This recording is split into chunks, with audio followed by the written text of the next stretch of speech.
Helicopter বিধ্বস্ত হয়ে ইরানের প্রেসিডেন্ট ইব্রাহিম রাইসি সহ ৯ জনের মৃত্যুর ঘটনায় প্রথমবারের মতো তদন্ত প্রতিবেদন প্রকাশ করেছে ইরান। বৃহস্পতিবার দেশটির সশস্ত্র বাহিনীর চিফ স্টাফ এই প্রতিবেদন প্রকাশ করেছে। বিস্তারিত ডেস্ক রিপোর্টে। প্রেসিডেন্ট ইব্রাহিম রাইসির মৃত্যুর ৪ দিন পর প্রকাশিত হয় তদন্ত প্রতিবেদন। প্রতিবেদনে বলা হয়, হেলিকপ্টারটি পুরো পথ ধরে তার পূর্ব নির্ধারিত পথেই ছিল এবং ফ্লাইট রুট থেকে বিচ্যুত হয়নি। দুর্ঘটনার ১.৫ মিনিট আগেই বিধ্বস্ত হওয়া হেলিকপ্টারের পাইলট প্রেসিডেন্টের বহরে থাকা অন্য ২ হেলিকপ্টারের পাইলটের সঙ্গে যোগাযোগ করেন। বিধ্বস্ত হওয়া হেলিকপ্টারে বুলেট বা অনুরূপ কোনো জিনিসের আঘাতের চিহ্ন পাওয়া যায়নি। হেলিকপ্টারটি বিধ্বস্ত হয় একটি পর্বতে। এর পরপরই সেটিতে আগুন ধরে যায়।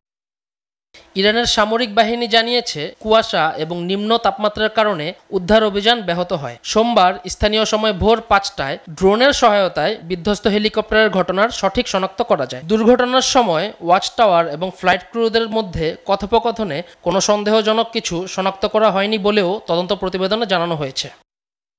জন্মস্থান মাশহাদে চিরনিদ্রায় শায়িত করা হয় প্রেসিডেন্ট রাইসিকে। সকাল থেকেই প্রিয় নেতাকে শেষ বিদায় জানাতে সড়কে অবস্থান নেন মাশহাদের বাসিন্দারা। আর্তনাদ আর আহাজারিতে ভারী হয়ে ওঠে পরিবেশ।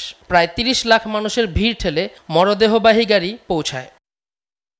এ সময় উপস্থিত ছিলেন রাইসির স্বজন সহ সরকারের উচ্চপদস্থ কর্মকর্তারা। হার্লেন স্টোর থেকে ন্যূনতম ২,০০০ টাকার পণ্য কিনে আপনিও হতে পারেন লাখপতি। এছাড়াও রয়েছে লক্ষ লক্ষ টাকার নিশ্চিত ক্যাশ ভাউচার।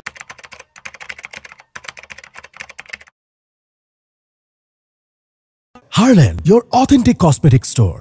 প্রেসিডেন্ট রাইসির দাফনের মধ্য দিয়ে নতুন এক অধ্যায়ে পা রাখল ইরান। তবে পরবর্তী প্রেসিডেন্ট হিসেবে মোহাম্মদ মোখবার ছাড়াও নাম আসছে পার্লামেন্টের স্পিকার মোহাম্মদ বাঘের কালিবাফ, সাবেক স্পিকার আলী লারিজানি এবং সাবেক পারমাণবিক প্রধানমন্ত্রী আকবর সালেহি।